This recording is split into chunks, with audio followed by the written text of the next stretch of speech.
எனக்கு எப்பவுமே இருட்டு தானே. சரி, வீட்டுக்கு தானே? ஆமா. நான் கூட்டிட்டு போறேன், வா.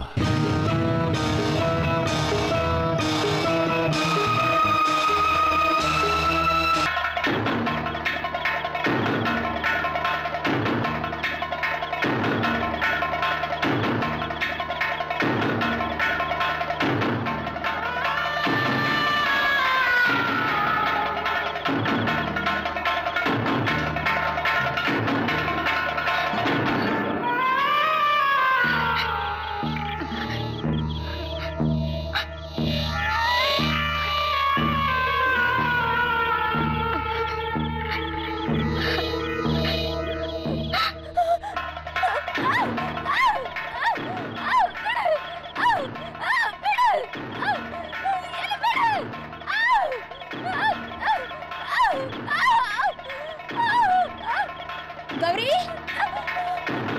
கௌரி,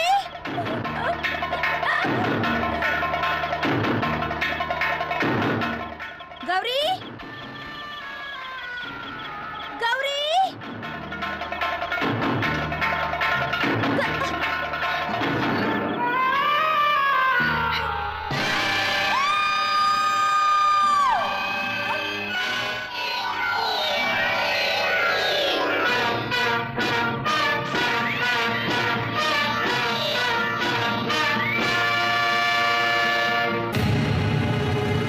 என்ன கணபதி, என்னாச்சு?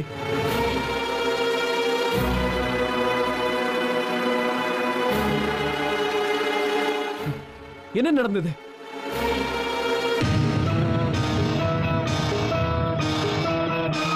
நாகு,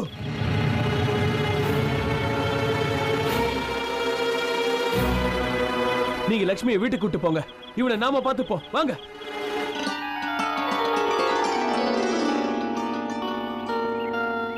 என்ன தூர சொல்றீங்க? ஒண்ணும் இல்ல, நேத்து ராத்திரி தப்பிச்சு போன அந்த நாகுவை பத்தி யோசனை பண்ணிக்கிட்டு இருக்கேன்.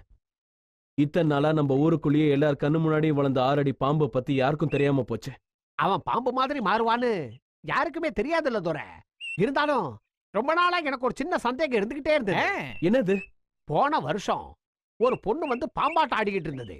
நான் மகுடி ஊதிக்கிட்டே இருந்தேன். அப்போ நாகு என்கிட்ட ஓடோடி வந்து, இந்த பாரு, இன்னொரு தடவை நீ இந்த மாதிரி ஊதுன உன் கைய கால உடைச்சிருவேன்னு சொல்லி என் கையில இருந்த மகுடியை புடுங்கி தூக்கி போட்டு உடைச்சிட்டான் தோற. ஏன் அப்படி சொல்றேன்னு கேட்டேன். அந்த மகுடி சத்தத்தை கேட்டாலே என் உடம்பெல்லாம் என்னவோ பண்ணுதுன்னு சொன்னான் தோற. என் உடம்பெல்லாம் என்னவோ பண்ணுதுன்னு சொன்னான் தோற. அதான் எனக்கு சந்தேகமா இருக்கு.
நான் சாகறதுக்கு தயாரா இருக்கேன்.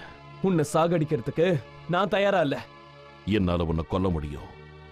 ஆனா நானே கடைசி கட்டத்தில் இருக்கும்போது இன்னொருத்தனுடைய சாவுக்கு காரணமாக மாட்டேன். ஆமா, உன் தங்கச்சிய கொன்னு அனாதியா அப்படி விட்டுட்டேனே, அதுக்குள்ள நீ அந்த விஷயத்தை மறந்துட்டியா? இல்ல நாகு, என் தங்கச்சியை நீ ஒண்ணும் கொல்லல. உனக்குள்ள இருக்க பாம்பு கொன்னுச்சு. எனக்கு தெரியும், உங்க அப்பா உங்களை வளர்த்த மாதிரி எங்க அப்பா எங்களை வளர்த்திருந்தாருன்னா எங்க கதியும் உங்களை மாதிரிதான் ஆயிருக்கும். எனக்கு எப்படி தெரியும்னு ஆச்சரியப்படுறியா? அந்த ஓலைச்சுவடியை நானும் படிச்சுட்டேன். இந்த உலகத்துல யாருமே என்னை மன்னிக்க முடியாது. என்ன நானே மன்னிக்க முடியாது. உன்னோட நல்ல மனசு வேற யாருக்குமே வராது. நாகு, ஊர் ஜனங்கள ஒட்டுமொத்தமா சேர்ந்து உன்னை கொல்ல வராங்க. இங்க இருந்து தப்பிச்சு போயிடு. எங்க? எங்கேயாவது போ. போகணும்னா புத்துக்குள்ளதான் போகணும். முதல்ல இங்க இருந்து போ. போறேன்.